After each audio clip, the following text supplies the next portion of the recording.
Hello everyone, welcome to Daily English Pro, your place to improve English every single day. Stay focused, listen carefully, and try to repeat after what you hear. Let's get started.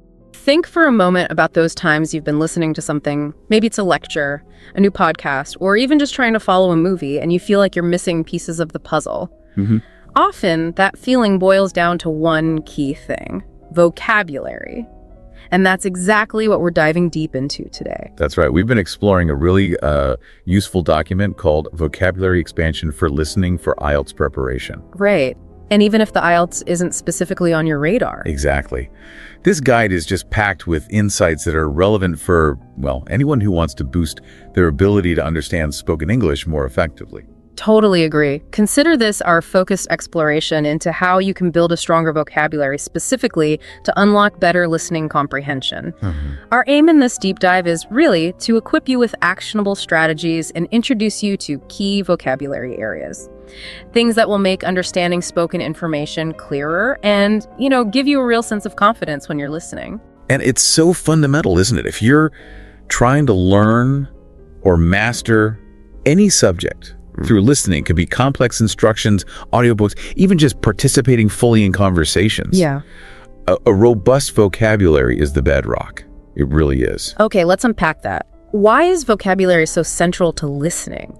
The guide really emphasizes that it's not just about knowing definitions in isolation, is it? No, not at all. It's Yeah. a much more active part of the listening process for you. So, Well, it highlights that a good command of vocabulary is essential for so many aspects. You need it to accurately follow instructions, right? To understand the progression of arguments, to recognize when someone is paraphrasing something, saying it in different words. that's a big one. Huge. And ultimately to answer questions or just understand the core message of what you're hearing. And here's where it gets really interesting. The guide makes a compelling point that a limited vocabulary is often the biggest barrier, like even more than grammar sometimes. Absolutely. That's what it suggests. You might have a good grasp of grammar, you might understand sentence structure. Right. But if the keywords being used are unfamiliar to you, the overall meaning can just, slip away. That's a great analogy. It's like having the grammatical scaffolding there. Yeah? But you're missing the crucial vocabulary bricks, so the structure doesn't give you the full picture. Precisely. You know how the sentence is put together, but not what it's actually conveying to you. Okay. So, to illustrate the kind of challenges you might face, the guide uses the IELTS listening test structure as an example. Now, even if you're not taking that test, it gives a helpful framework for understanding how listening demands can get, more complex. It really does. What's fascinating is how it progresses through 4 distinct sections. Each tests different aspects of comprehension. Okay, walk us through that briefly. Sure. Section 1 is usually a social conversation, pretty everyday stuff like booking tickets. Right, really. Section 2 is often a social monologue, maybe someone describing local facility, something like that. Still fairly straightforward. Generally, yeah. But then Section 3 moves into an academic or training-focused conversation. Often multiple speakers discussing a topic. Okay, getting trickier. Definitely. And the final section, Section 4, that's typically a lecture or an academic monologue. Think university-level subject matter. Wow, yeah. You can immediately see how the language, the vocabulary, is going to become more intricate as you go through those. Exactly. That casual chat about booking a restaurant uses very different words compared to a professor explaining, say, complex economic theory. And that increasing difficulty really underlines why expanding your vocabulary is so essential, right? Absolutely. To confidently navigate those later, more demanding sections. And honestly, any complex listening situation in life, you just need a broader, more nuanced understanding of language available to you. Okay, so the guide breaks down the specific types of vocabulary that are most important for effective listening. It identifies 3 key categories. What should we be focusing on? Right. It pinpoints 3 crucial pillars for your listening comprehension: academic vocabulary, conversational vocabulary, and instructional vocabulary. All right, let's take a closer look at each. First up, academic vocabulary. What kind of words are we talking about here? Well, like the name suggests, these are words common in formal academic settings, lectures, research papers, scholarly discussions. Okay. The guide gives some good examples like significant, meaning important, fluctuate, which means to change or vary. Right. Hypothesis, idea you test through research. Got it. And evaluate, meaning to judge or calculate something's value. Yeah, these aren't words you'd likely drop into a casual chat with friends. Probably not. So why is recognizing this type of vocabulary so vital for understanding more formal spoken stuff? Because these words often carry, significant meaning. They represent key concepts within academic fields. If you miss a word like hypothesis in a lecture, You miss the point. you could totally miss the foundation of the research being discussed, Yeah. Understanding these terms lets you follow more complex ideas and arguments in those formal settings. That makes perfect sense. Okay, second category. Conversational vocabulary. This sounds like the everyday language we hear all the time. Exactly. This is about understanding the natural flow of spoken English in informal situations. Casual expressions, relaxed tone, and those little filler phrases people use. Like what? Give us some examples. Sure. The guide highlights things like, you know what I mean? Oh yeah, hear that constantly. Or kind of, sort of, and also actually, or basically, things people pepper into their speech. These might seem small, but I can imagine if you're not tuned into them, they could actually make it harder to follow, or maybe even misinterpret someone. Absolutely. These phrases often contribute to the rhythm, the naturalness of speech. Understanding that kind of might signal uncertainty, or that actually might introduce a slight correction or a new angle that helps you grasp the speaker's intended meaning and the overall tone much better. Okay. And the third category you mentioned was instructional vocabulary. This sounds critical in tests, but probably applies elsewhere too. Oh, absolutely critical. Instructional vocabulary is simply the words used in instructions, test papers, guidelines, someone giving you directions. Like what kind of phrases? The guide points out key ones like no more than 2 words. The classic constraint. Exactly. Or choose the correct letter and write the word tests you here. Very specific commands. You can immediately see how misunderstanding those could directly impact your outcome, whatever you're doing. Totally. If you miss the no more than 2 words bit, you might write a perfectly correct answer but still lose points because you went over the limit. Ouch. So paying close attention to these seemingly small instructional words makes a huge difference in accurately doing what's asked. It's about understanding the rules of the game, basically. Okay, so we understand the types of vocabulary that matter. Now, how do we actually build this vocabulary effectively? The guide lays out some actionable techniques. Yes, and these are strategies anyone can weave into their learning routine. First one, contextual learning. Meaning learning new words within full sentences, not just memorizing isolated definitions. Understand the meaning and the usage. Okay, the guide gives an example. The river has fluctuated considerably due to seasonal changes. How does learning fluctuated that way help more? Well, you don't just learn it means changed. You see how it's used describing a specific kind of change over time, influenced by something else. Okay. It gives you a much richer understanding of the word and how you might actually hear it used. Got it. Much deeper than just fluctuate. Change. Okay, next technique. Audio shadowing. Sounds active. What's involved? It is active. You listen to authentic spoken English, a podcast, audiobook, whatever, and you try to repeat what the speaker's saying as they're saying it. At the same time. Wow. Yeah, mimicking their pronunciation, intonation, rhythm as closely as you can. It helps your speaking, sure, but it also strongly reinforces how vocabulary sounds and is used naturally in context. Great for listening recall. So you're not just passively hearing, you're actively engaging your voice and brain to process and reproduce it. Precisely. That active participation helps your brain internalize the sounds, the flow, the word combinations. It significantly improves your ability to recognize them when you hear them again. Okay, cool. Third technique. Vocabulary mapping. I'm picturing like a mind map. You're absolutely on the right track. It involves creating visual connections. You put a central word in the middle, and then branch out with related words. Synonyms, antonyms, related concepts, maybe example sentences. The guide uses energy as an example. Branches out to words like renewable, fossil fuel, solar, electricity, power grid.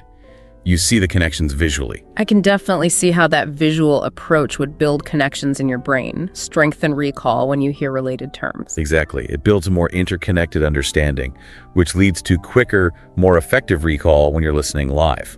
Nice. The guide also mentions spaced repetition. We've heard of this for other learning, right? How does it apply here? Yes, a well-known technique. You review vocabulary at increasing intervals over time. The idea is to catch the word just as you're about to forget it. Pushing it into long-term memory. Right.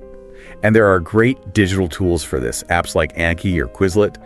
They use algorithms to automate the scheduling, showing you words at the optimal time for review. So it's more strategic than just crissing a list over and over. Much more strategic, much more efficient. It focuses your effort where your brain needs it most. Makes sense. And the final technique mentioned is dictation and transcription practice. Sounds like it forces you to really focus. It really does. You listen to a short recording and try to write down every single word you hear. Every and Well, maybe not every single filler, but you focus on word endings, phrasal verbs, collocations, those natural word pairings. It sharpens your ear for the details. I imagine that's great for picking up subtle things you might otherwise miss in fast speech. Exactly. It trains your ear to catch those finer points of pronunciation and word combinations that are crucial for full comprehension. Okay. Now, the guide also talks about thematic vocabulary, building vocabulary around specific topics. Yes, this allows you to develop a more targeted understanding for subjects you're likely to encounter. It gives examples for themes like education, the environment, science, and tech. Common topics, let's explore those a bit. For education, what key vocabulary does it highlight? It points to curriculum the subject's taught. Example, the school is updating its science curriculum. Right. Also, tuition, the fee paid for instruction, like tuition fees have increased significantly. And assessment, evaluating knowledge. Example, final assessment will be based on attendance and a project. So if you're listening to discussions about schools, uni costs, how students are graded, these words are likely to pop up. Precisely. Knowing them really helps you follow along. What about the environment? Key terms there. It highlights sustainable, meaning something can be maintained without harming the environment long term. Example, sustainable farming reduces environmental harm. Important concept. Very. And also pollution, the introduction of harmful substances, like air pollution is worse during the winter. Again, with environmental issues being so prevalent, understanding these is crucial for following news or discussions. Absolutely. Climate change reports, lectures on biodiversity, these are fundamental. And finally, science and technology. Key words there include innovation, a new idea or method. Example, this innovation reduced manufacturing costs by 30%. And data, facts, and stats collected for analysis. Example, the data shows a clear upward trend. Yeah, with science and tech always moving, you'll hear these a lot, especially in more formal contexts. Exactly. Understanding them lets you engage much more effectively with discussions about discoveries or new tech. The guide also touches on navigating trickier parts of spoken English. Phrasal verbs, idioms, collocations, these can definitely be confusing. Oh, they certainly can be. Phrasal verbs like turn up for arrive or give up come across. Their meaning often isn't obvious from the parts. Right, and idioms. Idioms like in hot water, meaning in trouble, or hit the books, meaning study, on the same page, meaning agree. You can't figure those out word by word. And collocations, those word pairings. Yeah, like make a decision, not do a decision, or heavy rain, not strong rain. Recognizing these natural pairs helps you anticipate and understand better. So understanding all these nuances, phrasal verbs, idioms, collocations is key for really getting informal spoken English and sounding natural yourself. Absolutely. When you hear someone turn up late or say they need to hit the books, familiarity is everything. Now, another really important point the guide makes is about paraphrasing and synonyms, recognizing that speakers often don't use the exact words you might expect. Yes. This is such a crucial skill. In real speech, and especially in tests, you hear synonyms and rephrased ideas way more often than exact repetitions from, say, a written question. The guide gives a clear example. Question: what is the main benefit of this device? Audio. Its biggest advantage is how user-friendly it is. Break down the synonyms there. Sure. So, benefit in the question becomes advantage in the audio. Okay. Main becomes biggest. Right. And user-friendly is essentially expressed as easy to use. Being able to connect those related meanings, benefit, advantage, main, biggest is vital. So it's not just about dictionary definitions, it's about being flexible and recognizing concepts expressed differently. Precisely. It requires active listening. You're constantly looking for different ways the speaker might be phrasing the information you need. Okay, so we're working on building vocabulary, getting better at recognizing, paraphrasing. How do we make this new vocabulary actually stick? The guide offers retention tips. Yes, practical things you can do. One is reviewing new words just before sleep, and again right after waking up. Apparently that helps consolidate memory. Interesting. What else? Actively using the new words in your own speech. Don't just read or write them. Speaking them helps solidify understanding and recall. Makes sense. Like muscle memory for your brain. Sort of. Also, keeping a vocabulary journal, noting the word, definition, example sentence, maybe where you heard it, great for review. And surprisingly effective. Try teaching the new words to someone else. Explaining it reinforces your own understanding powerfully. Those are all really actionable steps. Now, for ongoing improvement, the guide also lists some resources. It does. For test prep, it mentions specific IELTS podcasts like the British Council IELTS podcast, IELTS Energy, and YouTube channels like IELTS Liz, E2 IELTS. But useful even if not taking the test. Often, yes. They contain general language learning content too. Yeah. But for broader development. Yeah. It recommends apps like Anki, Quizlet, BBC Learning English for interactive practice, engaging with news sites. BBC, The Guardian, NPR exposes you to real-world vocabulary in context. Good variety. And even watching Netflix shows with English subtitles on. Seeing the words while hearing them spoken can be very effective for vocabulary expansion. That's a nice mix. Something for everyone there. Okay, towards the end, the guide includes a section on more advanced vocabulary. Let's touch on a few that could really elevate understanding. Absolutely. These often appear in more complex discussions. Take alleviate. It means to reduce or lessen something negative, like pain or problems. An example. The new policies aim to alleviate traffic congestion. Understanding that word helps you grasp the idea of making a bad situation less severe. Right, more precise than just reduce. Yeah. Another one? Ambiguous. Yeah. Very useful. Means open to more than one interpretation. Unclear. Example. His instructions were so ambiguous that no one knew what to do. Recognizing it helps you understand when something isn't clear-cut. Definitely important. How about agreement? That would be consensus. General agreement among a group. After hours of discussion, the committee finally reached a consensus. It signals a shared decision. Got it. And a negative one. Detrimental. Yes, means causing harm or damage. Excessive screen time can be detrimental to children's eyesight. Helps you identify negative impacts being discussed. And one more, maybe suggesting making things easier. Facilitate. Means to make a process or action easier. The translator helped facilitate communication. Key word in discussions about problem solving or efficiency. These advanced words really add depth, don't they? For listening comprehension especially. They really do.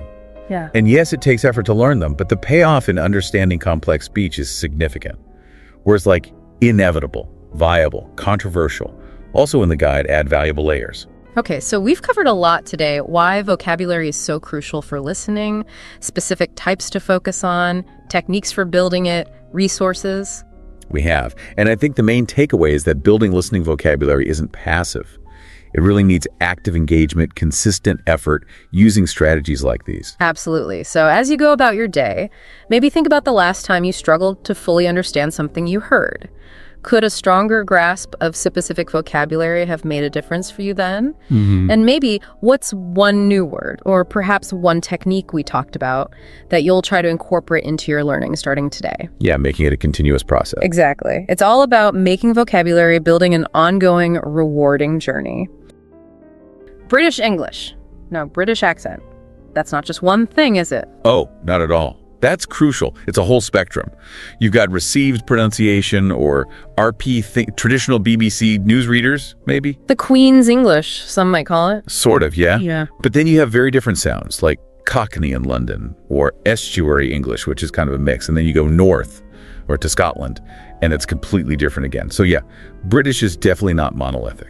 So if I'm listening, what are some key pronunciation clues? Things that shout British. Well, one big one, especially in less formal speech, is T-glottalization. That sound in the middle or end of words. Like in water. Exactly. It might become more of a wara, or better sounds like beer. It's a little catch in the throat instead of a crisp T. Okay. I think I know what you mean. Then there's non-roticity. Basically dropping the R sound at the end of words unless the next word starts with a vowel. So car becomes... Ka. Exactly. And father is just father, but father and might have a slight linking R. Right. And vowels. You mentioned vowel shifts. Yeah, like in words bath, dance, grass. In many British accents, it's a longer dis sound. Think bath, not the shorter A you often hear in American English. Bath. Got it. So pronunciation is key. What about specific words? Are there giveaways? Oh, definitely. Vocabulary is a big flag, a large vehicle. That's a lorry, not a truck. And where you live. A flat, not an apartment. You eat biscuits, not cookies, and sweets, not candy. And time off? That's a holiday, never a vacation. Spotting these words is a really quick indicator. Makes sense. So for someone wanting to practice recognizing British accents, what do you suggest? Immerse yourself. Watch British TV. BBC News for more standard pronunciation, maybe. Or dramas. Yeah, like Downton Abbey for RP-ish sounds, or Peaky Blinders for more regional variety, though maybe tougher. Listen to UK podcasts. The British Council has good ones for learners. Focus on those vowels. Listen for the drop R's. And the vocabulary. And keep a list. Note down those UK-specific words as you hear them. It really helps cement them. Let's try the sample. Speaker 1. Good morning. I'd like to book a double room for 3 nights starting this Friday. Speaker 2. Certainly. We have availability. Would you prefer a garden view or a street-facing room? Question. What type of room is the speaker interested in? And the answer is clearly a double room for 3 nights starting Friday. What does this example show us about the accent in this context? Well, notice the clear articulation. In this kind of service exchange, it often leans towards a more standard, maybe RP-influenced pronunciation. The vocabulary is direct. Double room. 3 nights. It shows that often, even with an accent, the core information in these everyday IELTS scenarios is quite clear. Okay, good point. Let's shift continents. Australia. What hits you first with an Aussie accent? It's interesting. Native English speakers sometimes find it neutral, but for learners, those vowel sounds can be tricky. And there's often this upward inflection at the end of sentences. Rising intonation even on statements. Exactly. And the vowel flattening is quite distinct. The vowel in day can sound closer to die, or mate might sound a bit like might. Right, I've heard that. That could be confusing. It can be. And like British English, it's non-rhotic. No hard R at the end of words like car. So the rising intonation and the flat vowels are key. What about distinct Aussie words? Oh yeah, plenty of slang. Afternoon becomes arvo. Breakfast is often brekkie. And the sandals? Thongs, which means flip-flops elsewhere, of course. Candy is lollies. And a cooler box is an esky. Knowing these helps avoid blank stares. Definitely. So how do you get your ear tuned to Australian English? Same principle. Immersion. Watch Aussie shows. Neighbours, Home and Away are classics. MasterChef Australia is popular globally. News. Podcasts. Absolutely. ABC News Australia is great. Look for IELTS practice materials specifically with Australian speakers. Pay attention to that intonation. When does it rise? And focus on those vowel sounds. Let's hear the Aussie sample. Speaker 1. G'day. I'm just ringing to ask about the course on wildlife photography you're running next month. Speaker 2. Sure thing. That starts on the 14th of May and runs every Thursday evening for 6 weeks. Question. How long does the course run? And the answer is 6 weeks. Every Thursday evening, starting from May 14th. What stands out there? Well, G'day is instantly recognizable, isn't it? Very informal. But notice, despite the accent and the casual start, the key details, the duration, the start date are clear. It's about filtering for that specific info. Right. Okay, let's head north. Canada. Often described as a mix of British and American. Yeah, that's a fair starting point. It definitely borrows from both, but has its own unique flavor. People sometimes mistake it for American, but there are subtle differences. Like what? What are the pronunciation giveaways for Canadian English? The big one is Canadian raising. It affects vowels before voiceless consonants, so the oo sound in about or house. How does it sound? It's raised a bit. About can sound a little like a boot. House, like hoose. It's subtle, but distinctive once you notice it. Interesting. And the R sound? It's erotic, like American English. The R is pronounced. And often, Canadian speech is perceived as quite clearly enunciated, quite distinct. And vocabulary, where does it lean? British, American, unique. It's a real mashup. For a public toilet, they usually say washroom. Not loo or restroom. Generally washroom. Athletic shoes are often runners, not trainers or sneakers. Their dollar coin is famously the loonie. Ah, yes, the loonie. A winter hat is a toque. And your electricity might be called hydro. So it's a mix, plus some purely Canadian terms. So how to get familiar with this sound? Watch Canadian media. CBC News is a good source. Shows like Kim's Convenience or Schitt's Creek give you more casual conversation. Radio. CBC Radio 1, definitely. Yeah. Listen for that subtle out-sound difference and just generally absorb the common Canadian terms. Let's listen to the Canadian clip, Speaker 1. Hi there. I'm calling about the community cleanup event happening this weekend in the park. Speaker 2. Yes, it's set to begin at 10 a.m. on Saturday. We'll meet by the playground entrance. Question. When does the community cleanup event begin? Answer. At 10 a.m. on Saturday. Observations. Pretty clear, neutral tone, wouldn't you say? The key info of the time is straightforward. While this clip doesn't have obvious Canadianisms, you'd certainly hear them in other contexts. Right. Okay, finally, the American accent. Probably the most familiar globally. Often, yes, thanks to movies and TV. But it's crucial to remember the U.S. is huge. American accent isn't one thing either. Regional variations, I mean. Big time. You've got General American, often heard on national news, then the Southern drawl, the distinct New York sound, the Midwestern accent, lots of variety. So even with familiarity, we shouldn't assume it's all the same. What are some general characteristics? Well, a key one is rhoticity. Like Canadian, the R sound is nearly always pronounced. Car, hard, father. Yeah. Intonation can vary. Some regional accents, like Midwestern, can sound a bit flatter than, say, British English. And vowels are often quite strong, maybe a bit nasal compared to RP sometimes. Think cat, man. And vocabulary. We touched on some earlier, but key American terms. Right. Truck, not lorry. Apartment, not flat. Elevator, not lift. Trash can, not bin. Sidewalk, not pavement. Vacation, not holiday. Knowing these pairs is super useful. So practice tips for American English, maybe even spotting regional differences. Watch American TV and movies. Friends, The Office are classics for conversational style. News like CNN, NBC, TED Talks are fantastic loads of American speakers. What should listeners focus on? Pay attention to those R sounds. Listen for common idioms. And if you're curious, YouTube is full of content showcasing regional accents. Just search for New York accent or Southern accent. Okay, the American sample. Speaker 1. Hey, do you know if the student orientation is still happening this Friday? Speaker 2. Yeah, it starts at 2 p.m. in the Student Center auditorium. Question. Where is the student orientation taking place? Answer. In the Student Center auditorium. I see points here. Notice the casual, hey. And again, the task is direct. Identify the location. Even with informal language, the necessary detail is right there. Okay, so we've toured the Big Four. What are some general strategies listeners can use to just get better at handling all these accents in the test? Active, targeted practice is everything. Don't just passively listen. Try short daily clips of each accent. First goal. Just identify it. British, Aussie, Canadian, American. Before even worrying about the content. Exactly. Train your ear for the overall sound first. Then try mimicking short phrases. It really helps connect the sound to how it feels to say it. And when you're actually listening in the test or practicing, any specific techniques? Focus hard on keywords. Nouns, verbs, adjectives carrying the main meaning.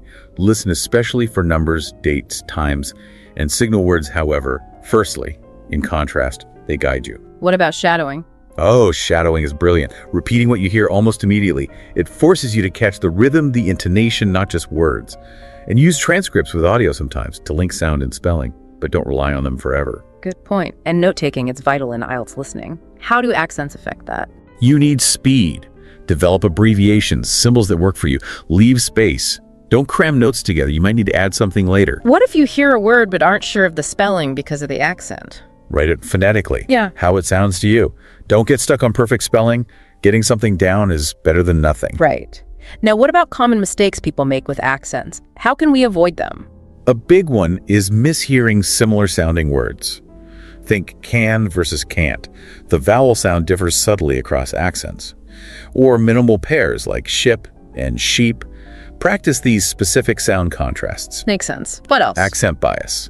Expecting only, say, British English, then getting thrown by an Australian speaker. The fix. Deliberate exposure. Make sure your practice includes all four regularly. Rotate them. And intonation. We talked about the Aussie rising tone. Yes. Misinterpreting intonation is common. Thinking a statement is a question or missing sarcasm or emphasis. Again, shadowing helps train your ear for these rises and falls, the musicality of the accent. And the danger of always using subtitles or transcripts. It becomes a crutch. You must practice listening without visual aids. Start short, maybe 30 seconds, then build up. Train your ear to do the work on its own. Okay, let's quickly map this onto the IELTS test structure. 4 sections. Where do these accents typically pop up? Okay, section 1. Usually an everyday chat, 2 speakers.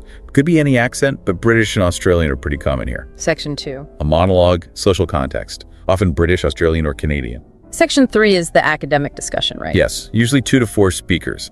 This is where you most likely get a mix, maybe American and British, or Australian and Canadian speakers discussing something. And section 4, the lecture. Typically a monologue, academic lecture, usually British or American here. But remember, any accent could appear in any section. This is just a general tendency. Good to know. Any quick tips for each section bearing accents in mind? Section 1. Focus like a laser on names, numbers, dates, times. The answers are usually specific facts. Section 2. Get the gist. What's the main topic? Speaker's attitude. Setting. Section 3. Track who's speaking. Listen for agreement, disagreement, different viewpoints, especially with mixed accents. Section 4. Tune into the lecture flow. Academic vocabulary is key. Listen for signposting language. Firstly, to conclude. And just be ready for the different rhythms and speeds each accent might have. Right. Let's quickly revisit those key vocabulary differences one last time, just to reinforce them, sure. Trash US versus rubbish, UK's versus garbage. Apartment, UScan versus flat, UK versus maybe unit, AUS. Trunk, UScan versus boot, UK for a car. Restroom, bathroom, US versus washroom can versus toilet lube. Definitely. Okay, as we wrap up, what's the final word? The key takeaway for listeners wanting to master these accents for IELTS. It really boils down to consistent, active, varied practice. Use the strategies, find diverse materials, don't just passively listen, engage with it. And maybe change your mindset. Absolutely. See this variety not as a hurdle, but as an opportunity. It makes you a better, more flexible listener overall, not just for the test. Embrace it. It's a skill you can develop. That's a great way to put it. So, to recap, recognizing and understanding British, Australian, Canadian, and American accents is vital for IELTS listening. We've hit the key sound differences, vocabulary variations, and given you practical strategies. Exactly. The tools are there. Now it's about applying them consistently in your preparation. You can do this. And maybe a final thought to leave you with. As you get better at understanding these accents for the test, how does that also change how you connect with people globally? How does it enrich those real-world conversations? What other tiny clues in spoken English might open up even more understanding? Our mission here is to break down these common mistakes, the ones even fluent speakers make, across all the sections. Listening, reading, writing, and speaking. And we won't just point fingers at the problems. No way. We'll give you practical ways to fix them, with real example. It's like an insider guide to dodging those score killers. We'll go section by section. Actionable stuff you can use straight away. And it's worth saying again, right, a high IELTS score isn't purely about how great your English is. It's about playing the game, understanding the test rules, and using clever strategies. So, shall we jump in? Let's do it. Let's start with listening. Now, you might think, listening? I'm good at listening. But the IELTS listening, it has these, cleverly designed traps. And one of the biggest, most common mistakes, not using that time beforehand to read the questions, before the audio even starts. It's fascinating, isn't it? Even advanced folks sometimes just dive straight into listening. They figure, my comprehension's good, I'll catch it. Yeah, but it's like going exploring without a map. Exactly. You haven't prepped your brain. You don't know what specific details you're listening for. So the fix is simple but crucial. Use that reading time really well. Before the audio plays, look at the questions, underlying keywords, maybe even try and guess what kind of answer you're listening for: a date, a name, a place. It sharpens your focus massively. So are you really using that time? Like if you see a question, what time is the train scheduled to arrive? Boom, your brain should instantly flag time references. Right, you're tuning your ears specifically for that. Gives you a head start. Definitely. Okay, another listening trap. Distractors. Ah, yes, the false leads. They're put there deliberately, to check if you're really following along or just grabbing the first plausible thing you hear. It tests if you can catch corrections or changes. It's a core part of how they assess, yeah. They might say something that sounds right, but then correct it. Understanding this pattern is key. So the skill is training your ear to catch those little shifts. Listen for words like actually, or but, or those often signal the real answers coming up. Yeah, like the meeting was supposed to be at 10 a.m., you hear 10 a.m., but actually it's been moved to 11:30 a.m. If you stopped listening after 10 a.m., you'd get it wrong. Exactly. You need to catch the but actually. Recognizing those patterns, changes in time, location, often introduced by however, instead, no wait. That's a huge advantage. Okay, moving on. Another one that trips people up, surprisingly often, even advanced learners, spelling and grammar in the answers you write down. Seems basic, right? But if you hear the answer perfectly, say library, but you spell it library. It's marked wrong. Simple as that. It's such a frustrating way to lose points, especially if your listening was spot on. Absolutely. So the solution, you've got to consciously review spellings of common words, names, places, numbers that pop up in IELTS. And a great pro tip, practice transcribing, like dictation exercises. Yeah, listen to short clips, maybe from IELTS samples, and just write down exactly what you hear. It drills the spelling and helps you capture words quickly and accurately. And it's not just basic spelling. You also have to be super careful about the form of the word or the number of words, especially with those instructions. Oh yeah, those dreaded instructions. No more than 2 words and/or a number. You have to follow those exactly. Go over the limit, use the wrong form. And even if the info is right, the answer's marked wrong. It's strict. For instance, if the answer is clearly a 5-day trip and the instruction is no more than 2 words and/or a number. And you write 5 days trip, that's 3 words, incorrect. Or maybe the form is wrong, grammatically. Needs to be 5-day. Seems like a tiny detail, but it costs points. Okay, let's switch gears. Reading module. Time is the enemy here, often. And the biggest time drain we see, reading every single word of the passage. It feels like the right thing to do, doesn't it? Especially if you're used to detailed academic reading. Sure. But in IELTS reading, with the clock ticking, it's just, it's not efficient. You'll run out of time, guaranteed. So you need techniques. Skimming and scanning. That's the mantra. Skim first, get the gist, the overall structure, then look at the questions and scan the text specifically for the keywords or information related to that question. It helps you find the relevant bits much faster. If the question asks about, say, a specific year or a scientist's name, you scan for that year, that name. You don't need to read every sentence leading up to it. It's targeted searching. Saves so much time. Definitely. Now, another reading hurdle. Those true, false not given questions. People get really mixed up with these. They do, and it requires real precision. You have to base your answer only on what's in the text. Not your own knowledge, not what seems logical, just the text. Let's break it down. True means the statement matches the text directly. Explicitly stated. False means the statement contradicts the text. The text says the opposite. Directly contradicts, yeah. And not given. This is the tricky one. It means the information just isn't there, you can't confirm it, and you can't deny it based only on the passage. You can infer. If the passage says the museum opens at 9 a.m. on weekends, and the statement is the museum opens at 9 a.m. every day. That's false, because the passage specifies weekends, contradicting every day. Exactly. If the statement was the museum closes at 5 p.m., and the passage doesn't mention closing time. Not given.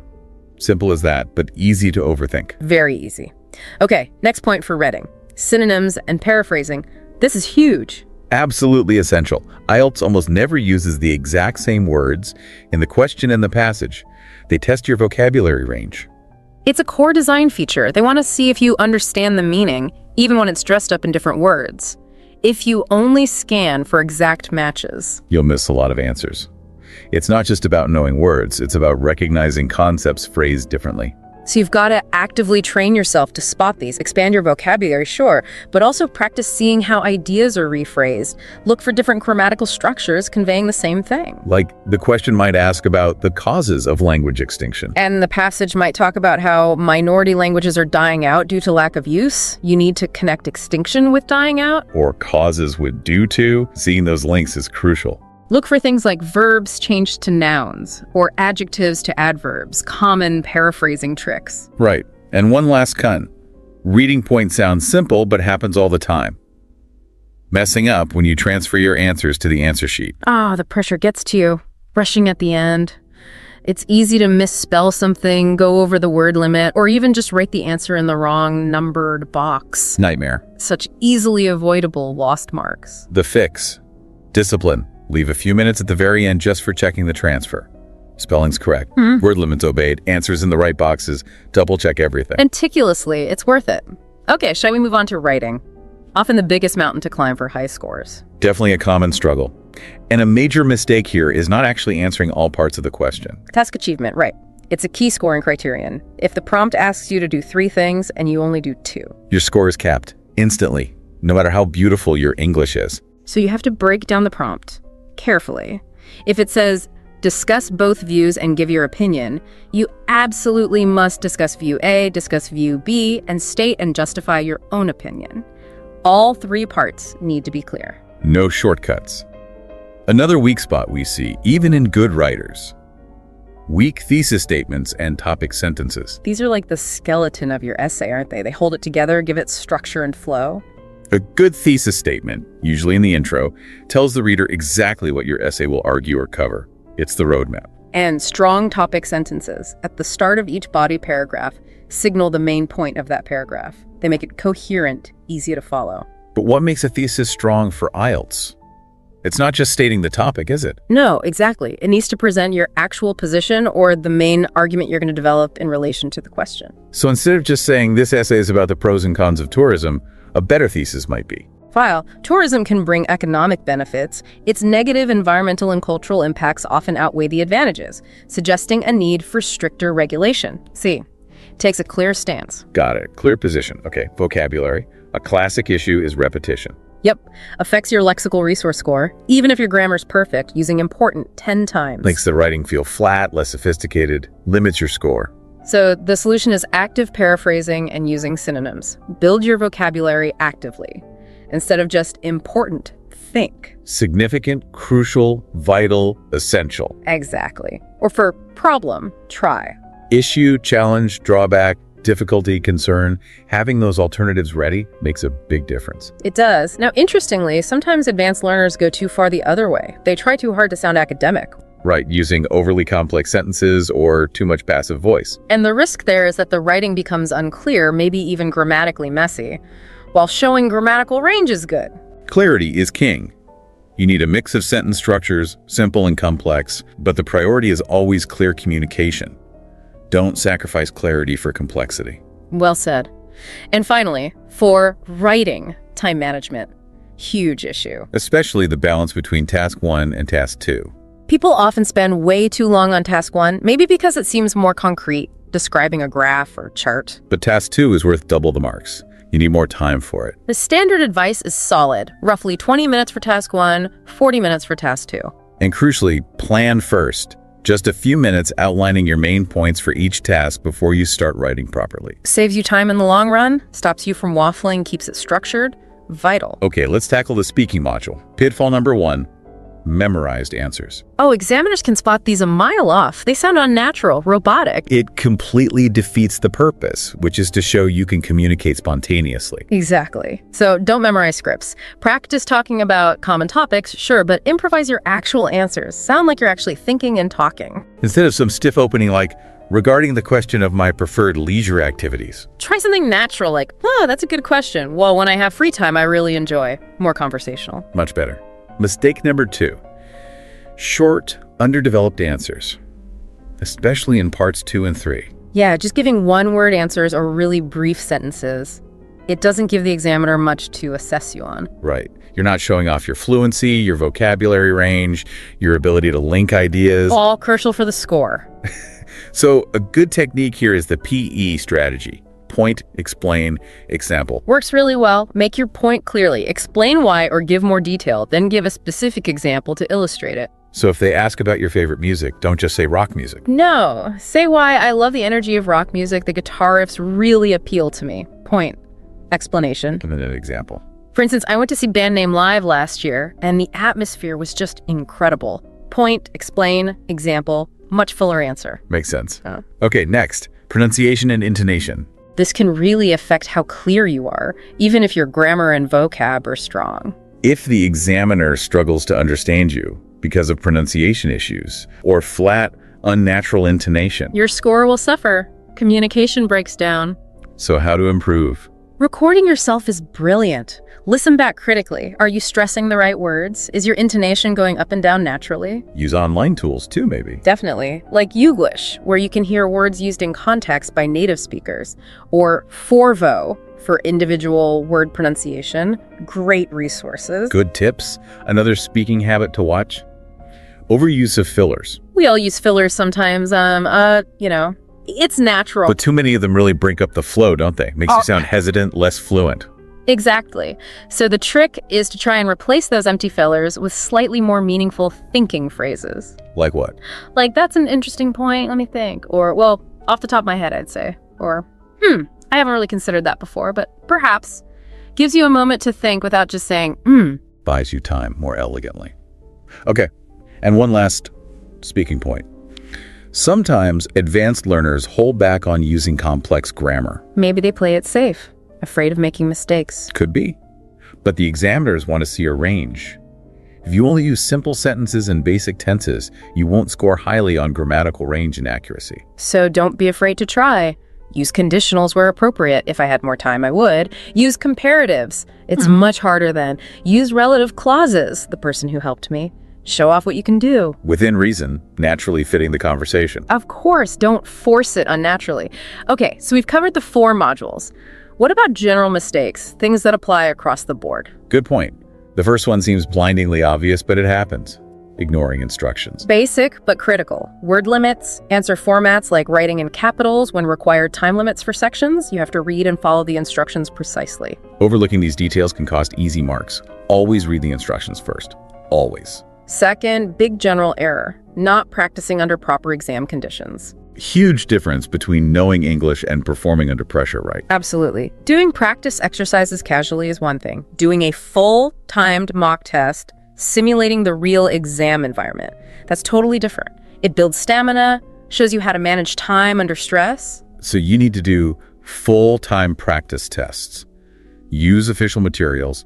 Get used to the pressure. Essential preparation. Linked to that is poor time allocation across the whole test. Yeah, getting bogged down in one tough reading passage and running out of time for the rest. We're spending 30 minutes on writing task 1 and only 30 on task 2.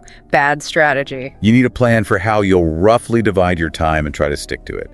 Be disciplined across all modules. And the final general mistake, not reviewing your work. Leaving early or just sitting there when time isn't up yet. Use every last second. Go back over your answers in listening and reading. Check spelling, grammar, silly mistakes. Proofread your writing tasks. Look for errors, awkward phrasing. Those few minutes of checking can catch errors and bump up your score. Never waste review time. Definitely not. So let's try and pull this all together. What are the big takeaways? Oh, well, getting that band 8 or 9, even if your English is strong, it's really about understanding the test, its format, its quirks. And practice needs to be targeted. Focus on your weak spots. Simulate exam conditions regularly. Use a good range of vocabulary and grammar, but keep it clear. Be concise, but also develop your points properly, especially in writing and speaking. And to maybe think about our 3P strategy. Plan, practice, polish. Good one. Plan your answers, especially for writing and speaking part 2. Practice consistently under timed conditions. And polish your work review, check for errors, refine. Plan, practice, polish. Simple but effective. And if people want more resources. All lots out there. The official Cambridge IELTS practice books are gold standard. IELTS Liz on YouTube is fantastic. The British Council has a good prep app. And there are great resources focusing specifically on, say, IELTS Advantage writing techniques. Loads to explore. So the final thought perhaps is, remember, the IELTS tests how you perform under pressure just as much as it tests your English level. True. It's about bringing it all together on the day. Exactly. And knowing these common mistakes, being aware of these pitfalls, and actively working to avoid them through smart practice, that's what can really push you over the line to that band 8 or higher. So maybe take a moment after this to think. Which of these potential traps feel most relevant to my preparation? Where do I need to focus? Welcome to the deep dive. So, you're in that final 30-day stretch, really aiming to nail the IELTS listening test. Yeah, targeting those high band scores, 7, 8, maybe even a 9. That's the goal for a lot of serious learners. Exactly. And we've got this pretty detailed 30-day plan someone shared. We're going to break it down. Think of this as your focused strategy session. Right. And looking at this plan, it's clear it's not just, endless practice tests. It's more holistic than that. Totally. It covers daily activities, vocabulary, accents, mock tests, even conversation practice. It's quite comprehensive. So our mission today basically is to pull out the really impactful stuff from this plan. Yep. Give you a head start, some actionable steps you can use right now, no matter where you are in your prep. Sound good? Sounds great. Let's dive in. Week 1 seems to be all about building strong foundations. It is. The plan stresses understanding the test structure first. You got to know the battlefield, right? Makes sense. So what does that involve? 4 parts. Exactly. Part 1, that's usually your everyday social chat. 2 people. Okay, like booking a hotel or something? Could be, yeah. Then part 2 is a monologue. Think like a tour guide giving info, or maybe someone explaining something non-academic. Right, one person speaking. Then part 3 gets academic. It's usually a discussion, maybe 2 or 3 students, or a student and tutor talking about research or assignments. More complex. And finally, part 4 is a full academic lecture. Just one speaker going in depth on a topic. Got it. So 4 distinct sections with different contexts. And different question types, too. That's the other part of the foundation. Yes. What kind of questions are we talking about? Well, you got your standard multiple choice, obviously. Sure. Then form completion, table completion. Filling in gaps, basically. Names, dates, numbers. Okay. Sentence completion, summary completion, notes, diagrams. Different ways of pulling out and organizing information. Right, requires careful listening for specifics. And matching tasks. Linking ideas or speakers to options. So knowing these question types is key from the start. Definitely. And the very first task this plan suggests, take a full test. It mentions Cambridge IELTS 16 as a good source. Okay, jump right in. But the crucial part isn't just taking it, is it? No, not at all. It's the analysis afterwards. Digging into your mistakes. Why did you get it wrong? Self-assessment. Finding your weak spots from day 1. Exactly. Was it a specific accent? A certain question type, like maps? Understanding those patterns is the real gold here. It tells you where to focus your energy. Right. And the plan moves quickly into accuracy, focusing on details like names, numbers, addresses. Why is that so vital? Because, honestly, a lot of questions hinge on catching those small bits of information correctly. Spelling counts, too. Good point. Plus building concentration for the full 30 minutes. It's an endurance test in a way. So how does the plan suggest improving that? I see BBC Learning English, TED Talks. Yeah, the idea is to listen without subtitles first. Really challenge yourself. Okay. Then listen again with the subtitles and compare. See where you misheard or misunderstood. I see. Pinpointing the errors. And taking notes while listening. Yeah, keeps you actively engaged. Helps reinforce it. Makes sense. Week 1 also hits vocabulary, but in a specific way, right? Topic-based. Yep, things like travel, health, environment, education, common IELTS themes. And the task is? Create your own vocabulary list for each topic. Word, definition, and crucially, an example sentence. So context is key, not just memorizing lists. Exactly. Much more effective for actually remembering and using the words. Okay, now accents. That's a big one for many people. The plan mentions the main ones: British, Australian, Canadian, American. Right. And getting familiar is crucial. You don't want to be thrown off guard on test day. So how do you practice that? Immerse yourself. The plan suggests the British Council site for British English. Podcasts from different countries are great too. Specific recommendations? Yeah, it mentions Australian ABC News and CBC podcasts for Australian and Canadian flavors. Good tips. And what should you listen for? The differences. Pronunciation, especially vowels, intonation patterns. Note them down. Actively listen for what makes them distinct. Okay, conscious listening. Then there's dictation and transcription. Day 5, I think. Seems intensive. It can be, but it's super effective. You listen to short clips, lo.org, TED-Ed, IELTS Liz samples are suggested, and write down exactly what you hear, word for word. What's the main benefit there? Spelling? Spelling accuracy, definitely, but also just processing speed. It really trains your ear to catch everything in real time. I can see that. Forces close attention. The note-taking practice, especially for parts 3 and 4. The plan mentions mind mapping or Cornell notes. Why those methods specifically? They help you grab the key info without trying to write everything. Mind maps are visual, good for connections, Cornell Notes gives structure, main points, details, summary. And the key is keywords, not full sentences. Absolutely. You'll fall behind if you try to write full sentences. Keywords and short phrases are the way to go. Gotcha. And week 1 wraps up how? Another full official test on day 7, followed by analysis, identifying improvement areas, and noting down maybe 10 new vocabulary words you encountered. So it's a cycle. Learn, test, analyze, refine. Exactly. Builds that foundation and awareness for the weeks ahead. All right, let's move into week 2 then. The focus shifts here, right? Sharpening the skills. Yeah, the goals are more about building topic awareness, getting better at actually answering the questions accurately, and learning to spot signal words. Signal words, like however or firstly. Exactly those, words that guide the listener. But first, day 8 zooms in on part 1, those everyday chats. With a focus on form completion and spelling. Right, because that's often where you need to write down names, addresses, phone numbers, details where spelling has to be perfect. Makes sense. Practice with shop or hotel scenarios, writing down specifics, very practical. Then day 9 moves to part 2, the monologues, things like map labeling, matching info. Maps. Following directions. Tricky sometimes. Definitely. The plan suggests Cambridge tests again, but also listening to things like museum tour recordings on YouTube. Oh, that's a clever idea for map practice. They describe layouts, locations. Precisely. It directly mimics the skill needed. Day 10 circles back to vocabulary, but with a twist. Synonyms and paraphrasing. Why is that so critical? Because IELTS loves paraphrasing. You'll hear one thing, but the question will use different words for the same idea. So you need to recognize that connection. Absolutely. The activity suggested is listen, pause, write down key phrases, then actively brainstorm synonyms for them. Like hearing cost of living went up, and the question asks about rise in expenses. Exactly that kind of thing. You need to be ready for it. Okay. Part 3, the group discussions. Multiple speakers can be confusing. Day 11 tackles this. Yeah, the key here is focusing on tone, opinion, agreement, disagreement, who thinks what. How do you practice that specific skill? Watching group debates, maybe listening to podcast panels. Try to track who supports which idea. Listen for how they say things, not just what. Tone gives clues. And those little phrases like, I agree, or, I'm not so sure. Exactly. Cues for agreement or disagreement. Then part 4, the academic lectures on day 12. Identifying structure. Yes.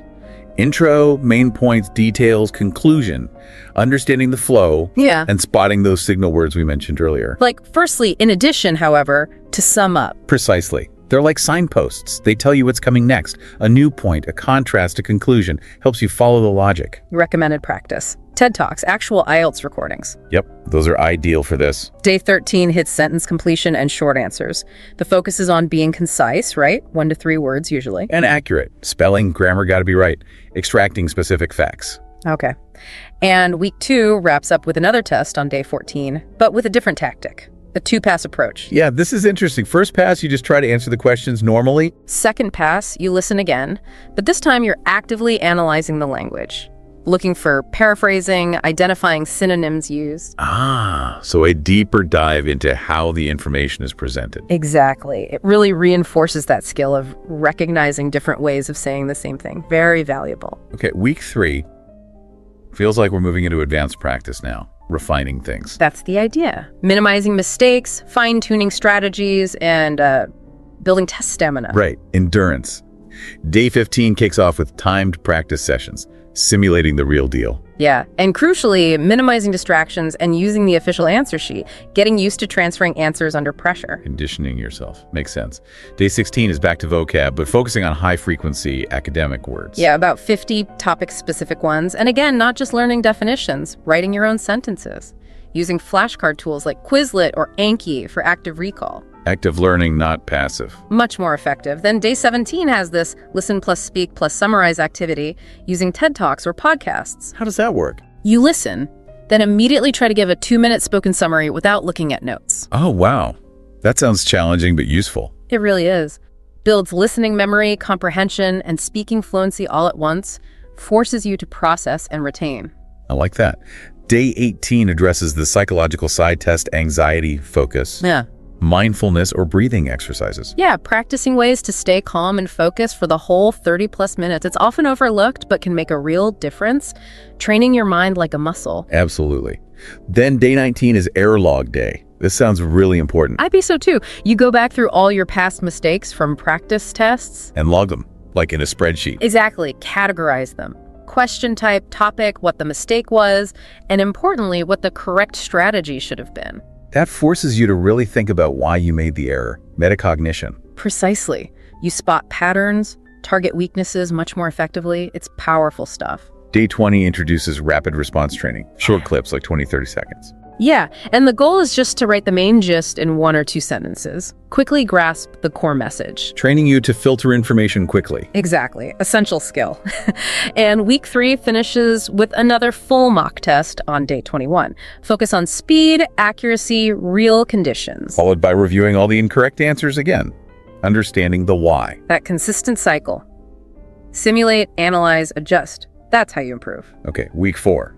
The final stretch. Real-world prep, final boost. Yeah, refining timing, accuracy, boosting confidence, getting totally test ready. Day 22 is strategy day. Revisiting everything. Pretty much. Go over your strategies for each part. The plan suggests making a little cheat sheet key formats, traps to avoid, time tips. A quick reference guide for the final days. Good idea. Then day 23, an accent mix test. Deliberately mixing British, Australian, Canadian, American accents in one test. Testing that accent flexibility you've been building. Exactly. Can you handle the mix under pressure? Day 24 is a mental endurance challenge. Listening to 3 sections back to back. Oh! Yeah, it's about practicing, staying focused for that extended period, fighting off mental fatigue, just like in the real test. Building that mental muscle. Day 25 has the echo technique. Speaking, listening integration. How does echoing help listening? When you immediately repeat what you hear sentence by sentence, it forces active processing. It helps pronunciation, sure, but it really locks in comprehension because you have to understand it to repeat it accurately. Interesting. Strengthens that connection. Definitely. Day 26 is a sentence summary challenge. Listen to a 5-minute clip, then write a 100-word summary using advanced vocab. Yep. Combines listening, synthesis skills, and active use of the vocabulary you've learned. Puts it all together. Day 27. Final time management drill. Practicing each part under time pressure, no pausing or rewinding. Crucial. Gotta get used to the real constraints. No second chances with the audio. Day 28. Vocabulary recheck. Reviewing all the lists and creating your own IELTS-style questions using those words. Yeah, that active application really cements the learning, makes you think like the test setter. And day 29 is the big one, the final mock test. Full test, headphones, timer, answer sheet, no pauses. The ultimate dress rehearsal. As close to the real thing as possible. And finally, day 30, relax, review, reassure. Yes. Light listening only, maybe a movie or music. Quick review of your strategy cheat sheet. Prioritize sleep and health. Don't cram. Good advice. Be rested and confident. Now, the plan also had a bonus section on advanced vocabulary. Words like allocate, inevitable, tentative, reinforce in the long run. Right, with definitions and examples. Why are words like these important? Well, they often pop up in parts 3 and 4, the academic sections. Understanding them can really make a difference in comprehending those more complex discussions and lectures. So recognizing them is key for those higher level sections. Definitely. And there was another bonus, a practice conversation. University course registration. Yeah, with the dialogue and comprehension questions. How does that help? It's perfect practice for part 1, that everyday transactional conversation style. Let's quickly run through it. Speaker A wants to register for psychology. Right. Speaker B asks for the student ID. Which is 789214. Yep. Then B offers Monday, Thursday at 10 a.m. But Thursday clashes for student A. So B offers an alternative, Tuesday, Friday at 2 p.m. And student A says, perfect, I'll go with that. Exactly. And the questions check. What course? Psychology. ID 789214. Why not Thursday? Clash. Alternative. Two's free 2 p.m. Final choice. Two's free schedule. See, practicing that kind of exchange directly trains you to pick out and remember those key details. Names, numbers, times, reasons, decisions. Skills you absolutely need for part 1. So looking back at this whole 30-day plan, it's incredibly structured. It's really about active work, not just passive listening. Absolutely. Analysis, strategy, targeted practice across everything: structure, questions, accents, vocab, stamina. It really drives home that this final month isn't just cramming, it's strategic refinement. Finding weaknesses, building endurance, making sure practice is intentional. So here's something for you, the listener, to think about. Reflecting on everything we've just unpacked from this plan. What specific part, what technique really jumps out at you for your current preparation stage? Is it the error logging, the accent practice, the two-pass listening? And maybe more importantly, how can you take just one new thing from this discussion and start using it, like today or tomorrow? Yeah, think beyond just doing more mock tests. Which underlying skill or targeted method could give you that edge? What's the one small change you can make right now for a noticeable improvement? Food for thought.